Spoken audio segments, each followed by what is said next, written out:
From UFOs to psychic powers and government conspiracies, history is riddled with unexplained events. You can turn back now or learn the stuff they don't want you to know. A production of iHeartRadio.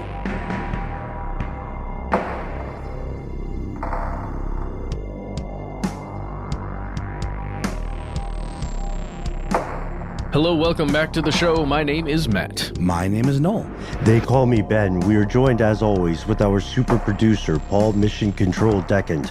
Most importantly, you are here, and that makes this the stuff they don't want you to know. I am still coming to you from an undisclosed location over the Pacific. Hope to be returning soon, but it's good to see some familiar faces here, some familiar voices. This is part 2 in our 2-part, maybe ongoing, series on fast food conspiracies. And we talked about some of these before, but in our first episode on this series, we needed to establish some things about the history of fast food. We needed to establish some things about the present of fast food, and it was pretty much all a here are the facts episode, but these facts were crazy. So when we're going to give you a brief recap here, or give you some time to hear episode 1. And there we go. So you're caught up through the magic of podcasting. This is one of those episodes that we talked about extensively off air. And, hopefully you talked about it with your friends, maybe with your pals on Here's Where It Gets Crazy extensively as well, primarily because food is one of the basic needs of human beings, whether prince or pauper, and it's one of the great commonalities, therefore, that people discuss. And here are the facts. When we get to the world of standardization of food, the industrialization, the mass production of food, we see things that have great potential for positive outcomes for human beings, and then great potential for terrible, terrible things. Guys, what were some of the things that really stuck with you from part 1 of this series? For me, it's all about that supply chain and the effects that ends up having on all kinds of things. From how the chickens are actually produced to make their way to a KFC, because the chicken that you sell at KFC has to be uniform. It's got to be the same chicken. You can't do that from a bunch of local farms.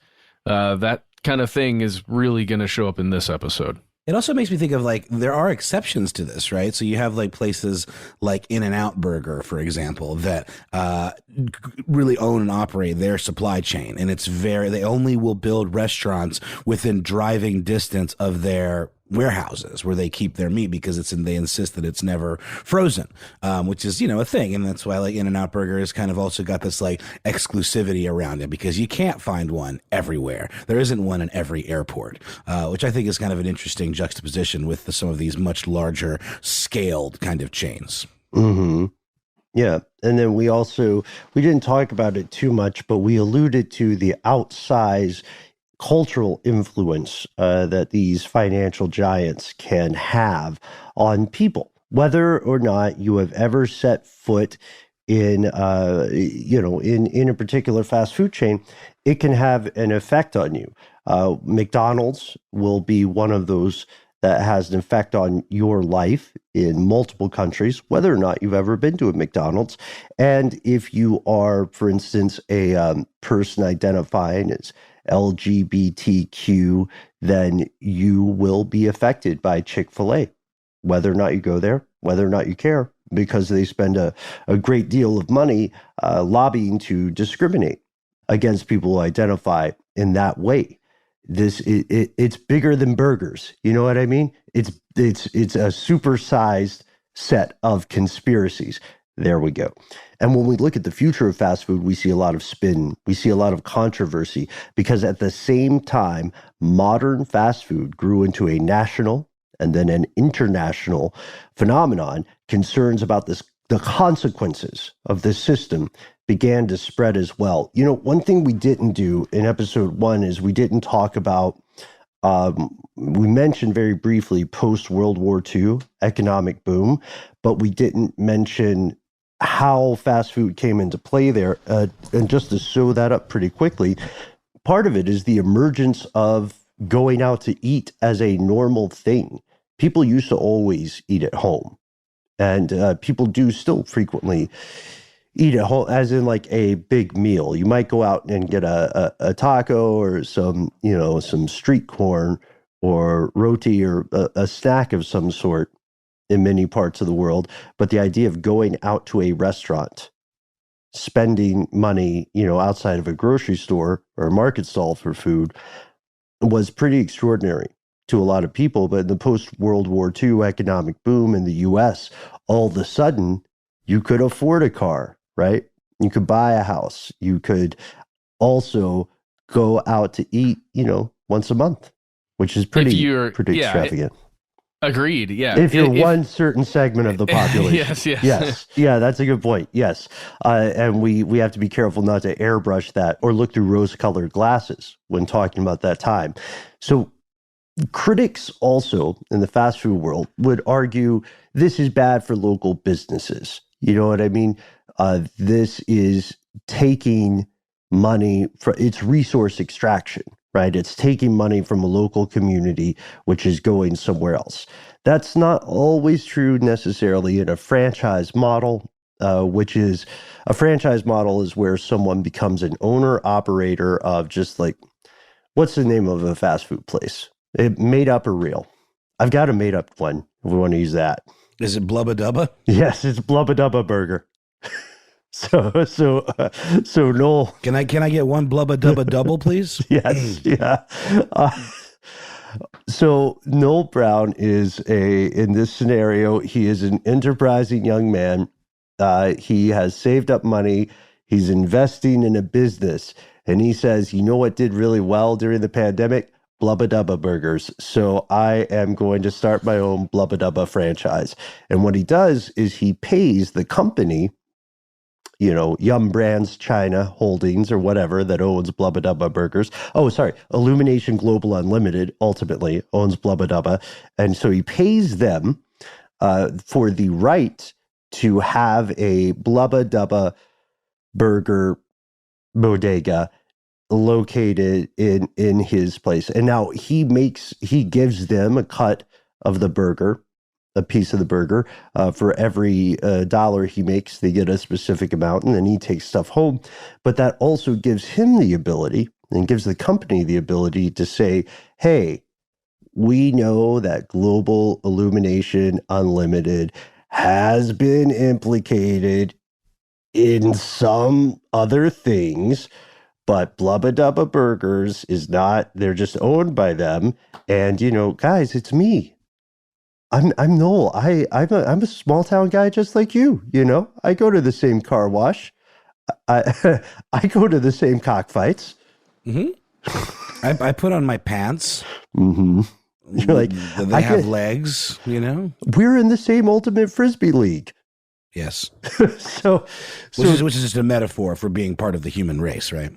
Yes. Everything at some point becomes a metaphor, and this is interesting now because we see that happening with franchisees in controversial things. Like we mentioned earlier, Chick-fil-A has they invest in pushing for legislation that discriminates against a certain portion of the U.S. population. But then if you're a franchise owner in, say, a place like Decatur, just outside of Atlanta, then you'll say, look, I'm not part of this. We're actually all about investing in our local community here. We're your Chick-fil-A. Despite the fact that we are Chick-fil-A. And this is crazy.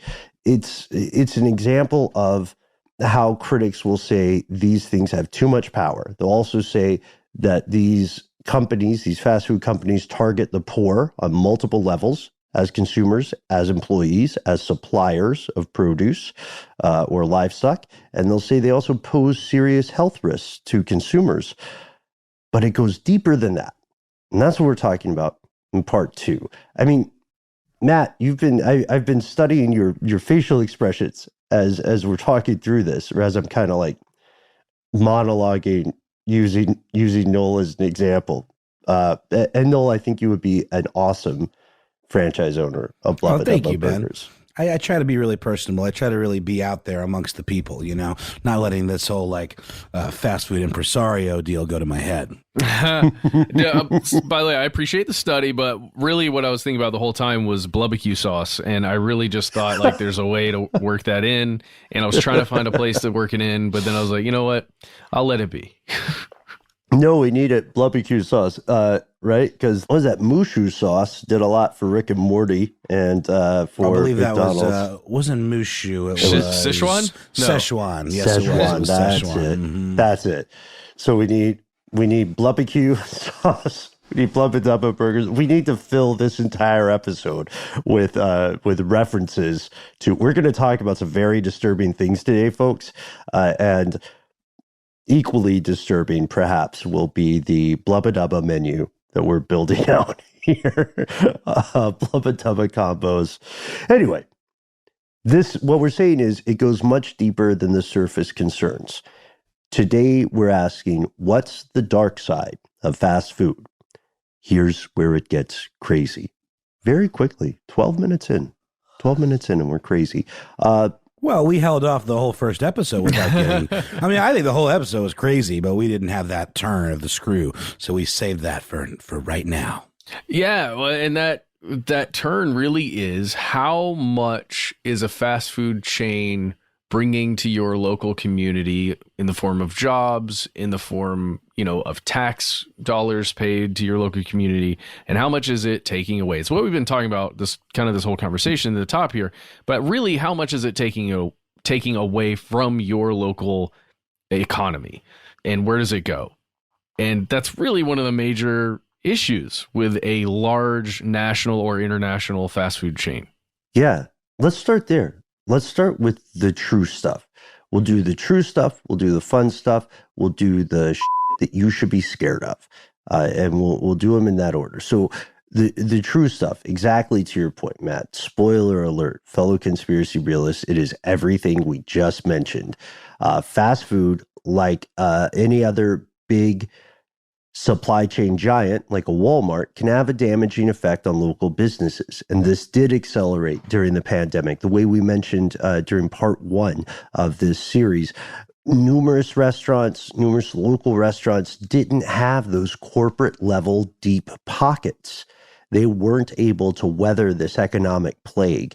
And that made your Taco Bells, your Subways, and so on the only game on the block. That doesn't make them insidious. And this really isn't necessarily a dig at fast food. This is an examination of things that certain people would rather you not know about, whether they're at Blubba Dubba or they're at a boardroom somewhere. Yeah, and I agree. And I think one of the main reasons why these larger chains with these deep pockets made it through is because they aren't relying specifically on the sales of burgers and chicken and fries and drinks, right? You could argue that's secondary to their actual business model, which is sort of like almost hidden. It is. It's very much hidden from the consumer level. But if you're trading in McDonald's stock or some other large fast food chain stock, you know exactly what's going on, because when revenue reports come out, it's all about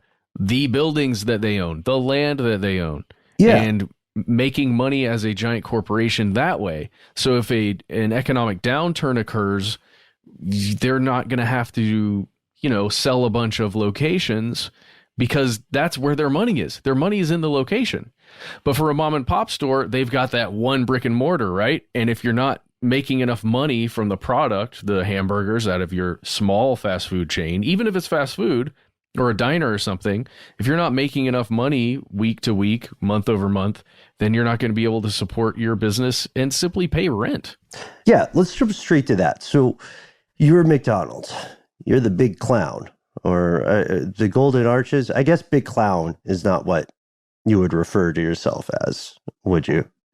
It would be like, move aside, Burger King, the big clown's coming. Well, we call Disney the mouse. I think we could call McDonald's the clown. Just the clown. Yeah. That's true. And although you notice they've moved away from him a little bit. I have, yeah. It's just what I was going to say. They've moved away from the whole pantheon of characters.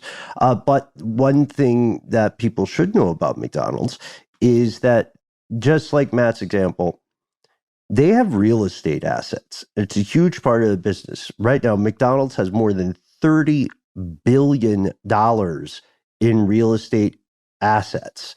And this, like, if you look at 2015 numbers, Business Week did something really interesting.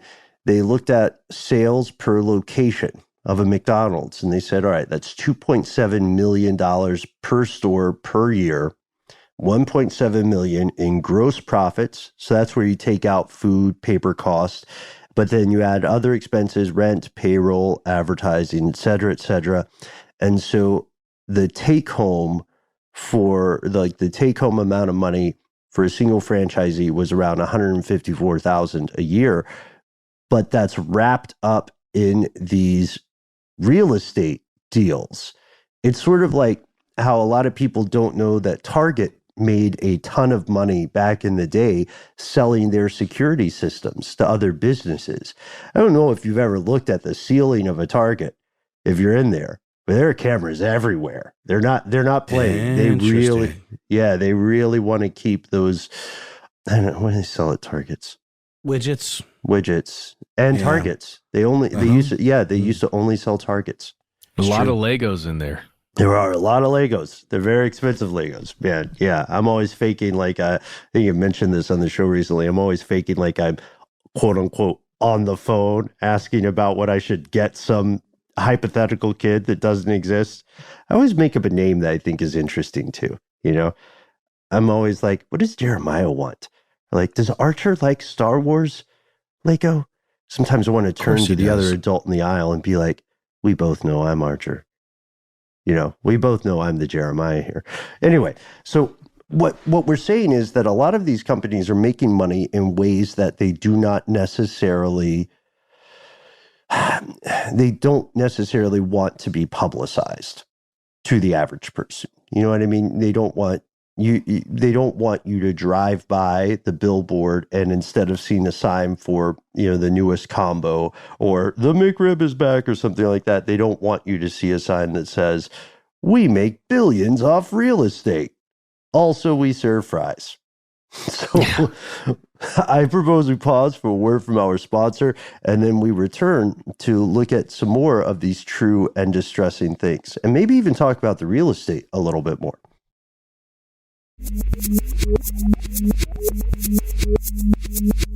And we're back. Let's stay on real estate for just a moment here.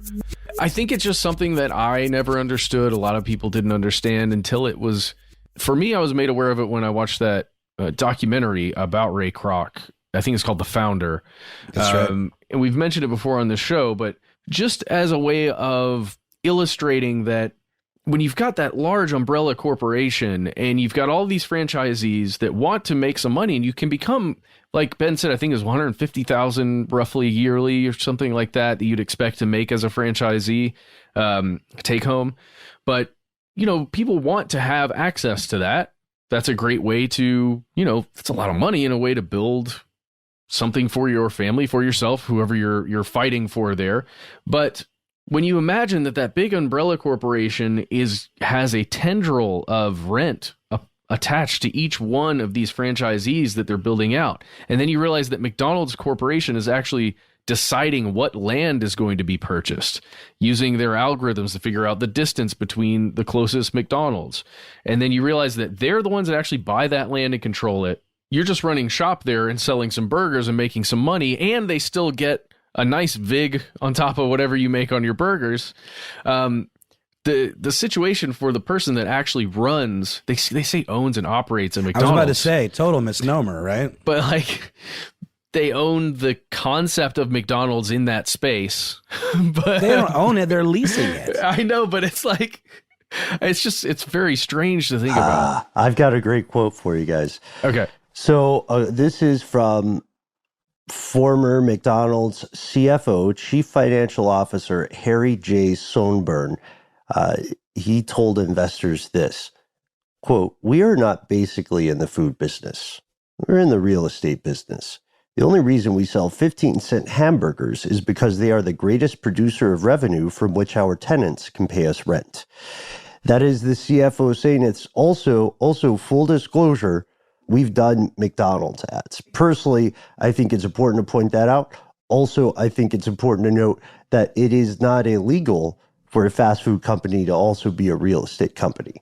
They're not breaking the law. It's not something you're going to learn at the counter of that establishment. Well, and it's also a corporation that isn't just throwing, all of those profits away. They're doing some pretty great stuff with it in the form of charities. So it's like every fast food chain, every big company like that has a lot of aspects to it. Doesn't mean we always agree with everything they do. Doesn't mean we're against everything they do, right?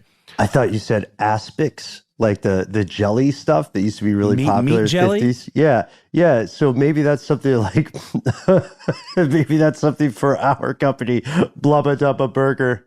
Aspic. Oh, God, who would order that? Did I say aspects? Sorry, no, I meant to say aspects. You clearly said aspects. It's just like very early in the morning where I am. So, Matt, I'm sorry. I think I derailed the point you were making there. I'm sorry. No, I just can't get those jellies out of my head. I know talked about you and I talked about eels not long ago for a thing. I don't think you're ready for this jelly. No, I'm not.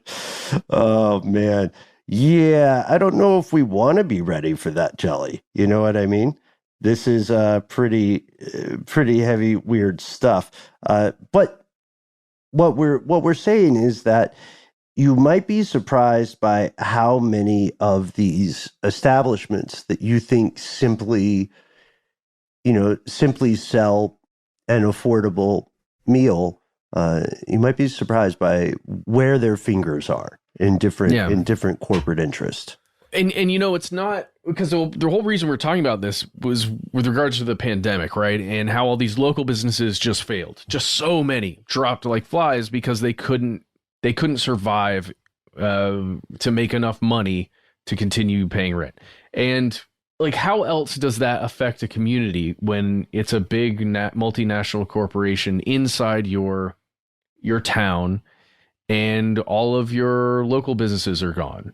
What does that do? I don't know. I think there's something on an operating level above just economics that does to people. When you look around and there's nothing but all of these logos for chains and stuff, and there's no individual character. Right. Because we had the whole conversation last episode about when you go into a diner, there's Oliver, and Oliver knows exactly what you want to order every time you walk into that diner.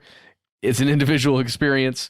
Now it is as individual, even though it's an individual human being with a life and a story at that counter at the Wendy's, that person is a Wendy's employee, right? And that is, you are getting the Wendy's menu, the Wendy's employee, the Wendy's experience. Well, I think also there's a larger issue of homogeneity at play. You can go to various towns from one interstate exit, one state to the next, see much the same thing, right? And as those propagate, you could argue that the towns themselves or the communities lose some of what makes them unique. It's a little bit of a philosophical rather than a quantitative point, but I don't think that makes it any less valid. Let's also not forget, to your point, Matt, about the experience, or like you're buying the experience of the commonality of all of these different franchises rather than individual personalities. There is a stat that oftentimes fast food restaurants lose about 100% of their workers from year to year. So the turnover is so enormous, largely because they're considered kind of stopgap jobs for a lot of people, whether younger people just getting out of high school or, people that are like in kind of a transitional period. Certainly not something that you would consider a career. But then, of course, there are folks that are less fortunate that do rely on those jobs. But even then, anything that came along would probably be preferable to that. So you are not going to go in there expecting to see anybody, because from, week to week, that those faces could change. And that's in the U.S., right? Correct. Where labor laws are different, so there may be less of a brutal rate of turnover in places or in countries with different labor laws that make it more of a long-term sustainable position. That's true. And not to mention that in the U.S., McDonald's is spending nearly $1 billion a year, they did in 2019, to order automated kiosks like you see at grocery stores. So they're trying to do the best they can to take the human element out of there as much as possible.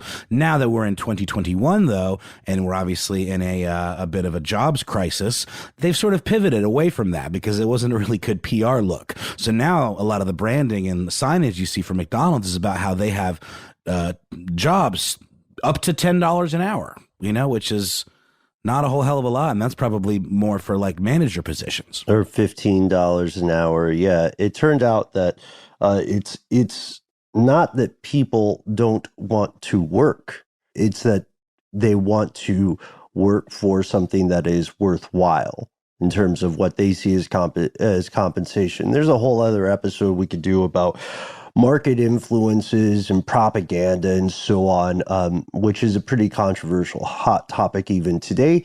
But let's get back to the true things, the true crazy things here. So yes, sources of revenue are being kind of occluded, Jedi, hand wave, these are not the profits you're looking for kind of stuff. But fast food restaurants can also pose health risk. We discussed something like this earlier in the case of plastics and recycling, which is when the fossil fuel plastic manufacturers did something very, very clever. And they put the blame for plastic pollution on the consumer and said, genius. It's not that 90% of I use this statistic all the time, but it's not that 90% of the plastic floating around the ocean comes from commercial fisheries. It's that you didn't put the straw in the right bin, you monster, right? And of course, that's not saying like recycle on a personal level. Yes, fine, but there was definitely a shell game there. There was a bait and switch. To be fair, this example is a little different because if you are a person in charge of yourself or you're a person in charge of another person, like a kid or an elderly person that you're taking care of, then you should be able to make responsible choices about what you or your loved ones or the people in your care at least consume.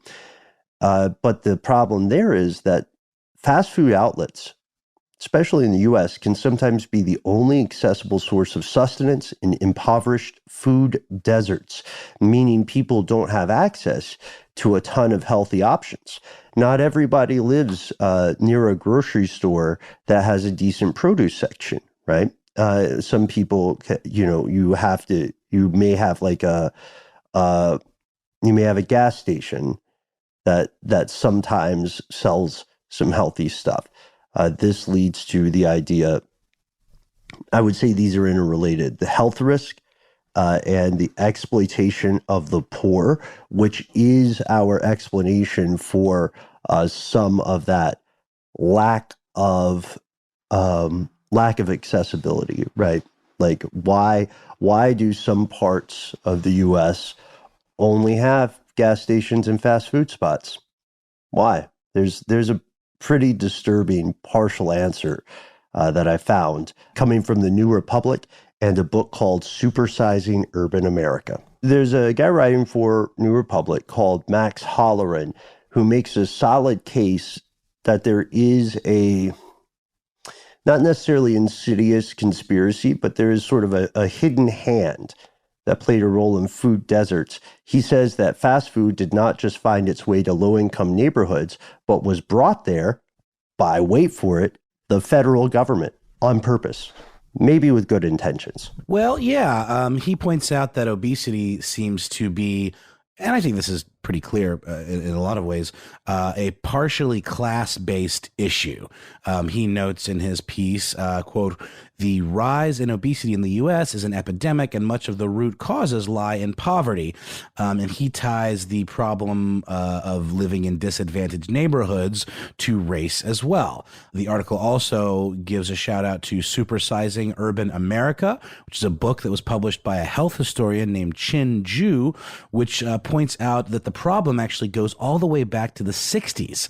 And then after riots in 1968 in the wake of the Martin Luther King Jr. assassination, President Nixon began programs that gave subsidies, federal funds to fast food franchises. Yeah, and here's another quote from that book just mentioned. The administration asserted that black-owned businesses serving fast food would help to cure urban unrest by promoting an entrepreneurial spirit in poorer communities. Let's just keep going with quotes from that book. It did make a select group of black entrepreneurs wealthy, but it was mostly a boon to fast food giants searching for new market demographics. Right, because there's nothing that differentiates the mom and pops from the big boys in terms of who gets the money, right? Well, their ability to lobby Congress, I think, would be one of the big differentiations. So think about the multiple birds, single stone of funding that you're able to pull off there. If you're the president or if you're the people who are, the president's handlers and masters at this point. Sure. I guess what I'm saying is just optically, this was designed to be like, oh, this is a boon for small black-owned businesses, but it's the big guys that can really swoop in and absolutely exploit that, almost in loophole fashion. All the real estate, like all the grabbing power, right? Grabbing lasting, multi-generational power, and then, yes, enriching the financial lives of some people, but not all people. Why didn't that money go to support the businesses that may have already existed and help those businesses grow? Why did these large corporations need to be attached to the deal? It's an interesting question.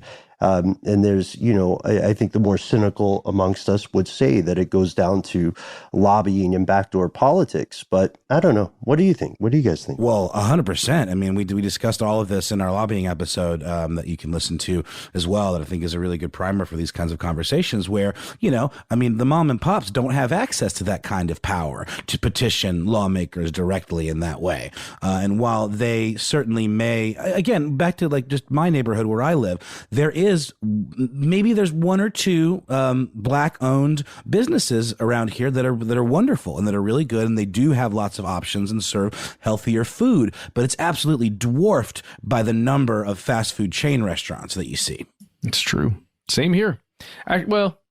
In these parts, you're at Buford Highway though. You got a lot of In these parts, it's about 50-50 though. Seriously, it's about 50-50 where it's either a big chain or a family-owned or a smaller chain.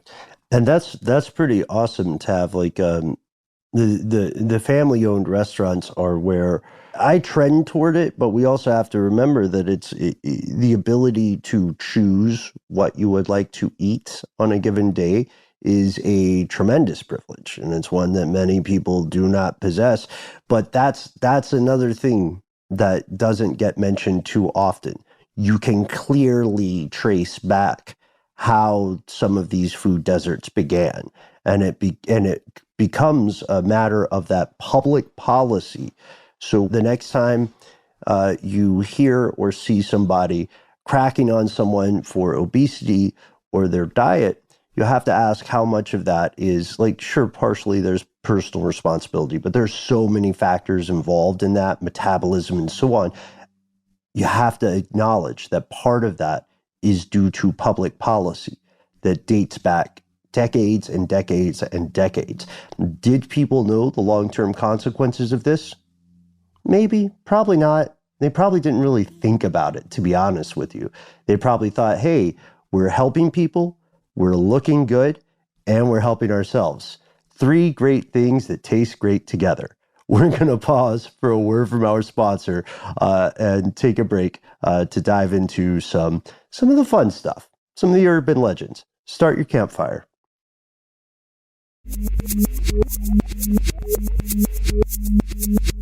We're back. That was some heavy. Thanks, Nixon. Let's take a second to unwind. We got some of our favorite fast food urban legends. Most of these can be conclusively disproven, and full disclosure, some of these are like greatest hits for us because we've mentioned them in past episodes, and we talk about them when we hang out. Mutant chickens with more legs than normal. This is untrue. Only bringing this one up, you guys, because the poultry industry is massively messed up, and it is as full of genuine conspiracies as those poor chickens are full of antibiotics. Ooh, sick burn, dude. That's very kind of you. Yeah, a bit of a rotisserie, bit of a roast. And it is also as full. Never mind, I can't do that. I was going to do the striations in the muscles because of that nasty disease that all the chickens have. 50%, excuse me. Real thing. It's a real thing. And there are all these urban legends about fast food because modern fast food is such a strange phenomena, right? Like I think we talked in the past about our lovely neighbors to the north saying, hey, Tim Hortons, that coffee is laced with nicotine. We thought this was a fun story because no one believed it. And then I don't know if you guys remember on our Facebook page, Here's Where It Gets Crazy, and a couple of emails and so on, we got people telling us that Tim Hortons turned into trash. They were like, Tim Hortons used to be good, but now it's just, ugh. But I literally can't say anything about it because I've never been to a Tim Hortons. But one day. They're in like the Northeast, kind of, right? They're in Canada. Only in Canada? There's none like up in Pennsylvania area? Oh, I don't know. That's a good question. For some reason, I think there are. But definitely, that's pretty easily disprovable. Then we've talked a lot about this in the past as well. I think we did a whole episode that contained a good bit about sugar, refined sugar as we know it today. That was true. It's true. It's conclusively true, but I don't think a lot of people realize how much sugar goes into fast food, like into the buns, for example, or into even like, I don't know exactly if this is the case, but certain things that you would not typically think sugar goes into. And the fact that this refined sugar is largely the bigger culprit in the obesity epidemic than even high fat content in foods. Yeah, I wouldn't even say that's an urban legend.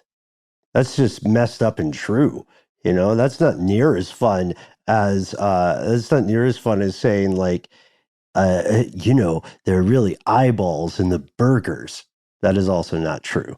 Yeah. Oh man. But a single hamburger patty contains 5 grams of sugar. No. Yeah. The hamburger patty? Single patty. Yeah. What? Oh, so I mean, the fries contain a ton of sugar too. That's why people like it. It's got what they're feeding the primal urge. You want sugar, fat, and salt. I really thought, honestly, I'm out of the loop here. I thought it was mostly the sauces that had the sugar content. I thought we were talking drinks, sauces, buns, like anything with bread. Salads are heavy on it too. Salad dressing. That's why. Folks, fellow conspiracy realists, that's why Blubba Dubba Burger is the fast food location for you. We're known for our famous Blubba Dubba sugar burgers. You can get them with extra MSG sugar. That's our special blend. And we take really great care. We don't know if you've ever enjoyed a certain dessert, but with every Blubba Dubba sugar burger, we like to, right on the top, we just hit it with a little flame, a little torch action, and it just crisps up just nice. Yep, the Blubba Dubba Brulee. That's that's an off menu item. Blubba Dubba double bacon brulee burger. Yes, yeah. And for just an extra $3, we will take some of the sugar off. Did anybody else ever encounter this? I don't know if this ever happened to you guys. I went to years and years ago. I was at a Chick-fil-A when I was much younger, and I wanted to just order a chicken sandwich and fries and a drink. And the issue was that was cheaper if you ordered it as a combo. And the only difference between what I wanted and a combo is the combo came with coleslaw. And I said, I'm not going to eat it. Just don't give me the coleslaw. And they said, well, you have to get the number 1 or number whatever, because if you order this stuff on its own, then it's more. And I said, so wait, so I'm paying extra to not have to deal with this coleslaw. And they're like, well, that's a weird way to put it. And I was like, that's not how to put it. That's what's happening. at this drive-through. And this gets us to like economy of scale. And that's how a lot of these like urban legends start. Another urban legend is the idea that the McRib is can't like literally cannot be on menus all the time. You guys ever heard that one? Yeah, I've heard that because of the number of pigs, right? No, I'm just joking. I don't know what it is. I don't know why, but I have heard that. The idea that I heard was that McDonald's is such a gigantic company that when the McRib comes out, it will affect pork prices. Whoa. Is that true? That? Do we know? Unlikely, right? It's not super likely. There are a lot of other things that would affect that, but and we have to remember that McDonald's exists in a lot of places where people generally do not consume pork. So like I think probably what happens, or from what I understand, is that McDonald's perhaps releases it when pork prices reach a bottom or they go low, because it makes sense. But that doesn't mean there are a bunch of people in, I guess, Big Pig or something, who are like, oh no, the McRib's back out. Get ready. Wouldn't it be more likely to be something like manufactured scarcity? Right? Like, just anything for a limited time, right? Yes, for a limited time. We should start adding that to stuff. Just when I don't know if I could pull it off in conversation. Could you guys pull it off? Yeah, I think we should start doing it with the titles of our episodes.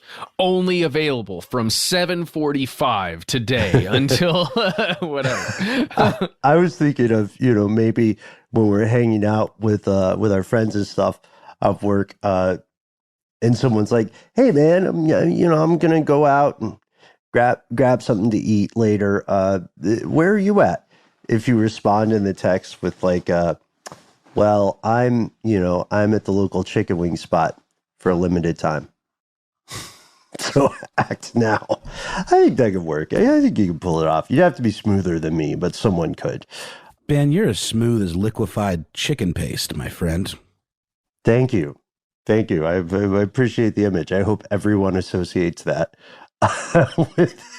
Thank you very much. I appreciate the visceral image. That's where the nugs come from. That's where the nugs truly come from. Not mutant chickens with multiple body parts. It is just like a puree, a sort of, what do you call that? A slurry of chicken paste that is then molded into. I think there are like 5 or 6 different specific nug shapes at Mickey D's. Mm-hmm. And yet sometimes there are anomalies. Like not too long ago, I don't know if you guys are familiar with the online game Among Us. There was a chicken nugget that was shaped like one of the little robot guys in Among Us that sold for like $50,000 on eBay, a chicken nugget. Oh, well, kudos to them. I hope that everybody finds some kind of Wonka-esque golden ticket chicken nugget, and may your fortunes increase accordingly.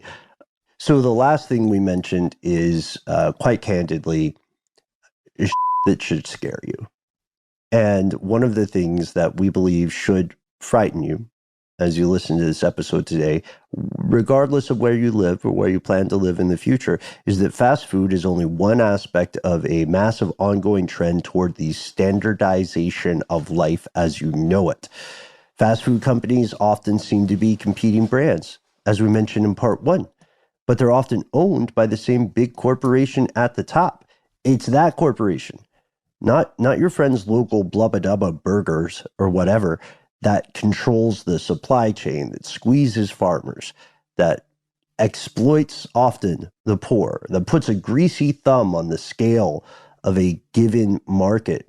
But like that trend toward homogeneity and toward standardization doesn't seem set to slow down in many, many places, especially in the U.S. I mean, what do you think about that, guys? How close do you think we are to a future where you can just drive up 75 and see the same town hundreds of times? What do you think? We're there. You think we're already there? I just did that. And yes, we're there. No, I'm just joking. No, we're really, really close. We're really, really close. And It is every aspect of life. It'll be the bank. It'll be the fast food restaurant. It'll be the large store where you can get all the things you need. The grocery store. It'll be your house / apartment. Oh God, the singularity is here, everyone. We keep talking about episodes where the singularity grows closer and closer. I think you're right, Ben. This is one tiny little step in this giant sprint that we're currently in.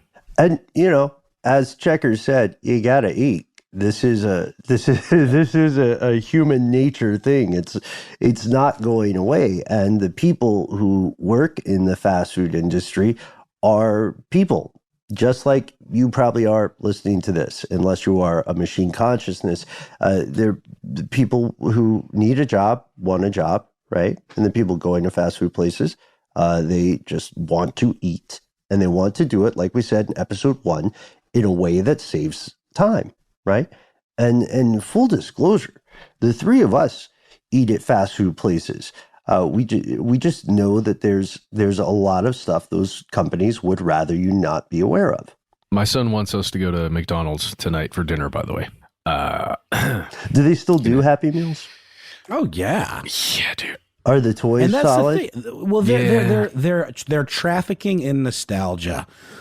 For us as parents, even when we were kids, it was already, they had their hooks in that whole market.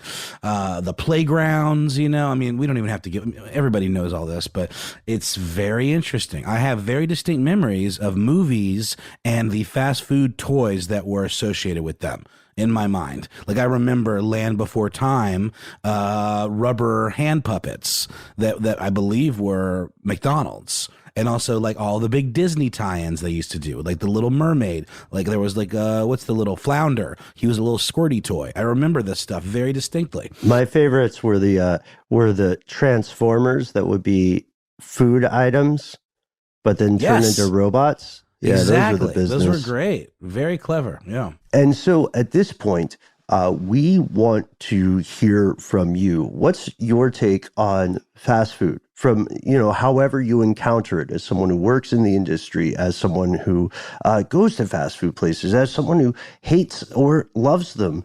What are some of your favorite fast food urban legends? To what degree do you believe they are true or false? And what do you think the future of this strange and massive industry is? We'd love to hear from you. We try to be easy to find online. You can find us on Facebook. You can find us on Twitter. You can find us on YouTube under the handle Conspiracy Stuff. If you also are on the internet, do us a solid and head on over to Apple Podcasts and leave us a review so people like yourselves can discover the show. You can also find us on Instagram, where we are at Conspiracy Stuff Show. Yes, and you can use your phone to use your voice to call us. Our number is 1-833-STDWYTK. You've got 3 minutes. Say anything you want to. A fake Blubba Dubba commercial, maybe? Sure, yes, please. Any fake commercials accepted. Give yourself a cool nickname, and anything you want to say directly to us or a super producer, please try and leave right at the end. Hey, if 3 minutes isn't enough to put your awesome idea into our brains, why not do it a different way? We've got a good old-fashioned email address. We are conspiracy@iHeartRadio.com.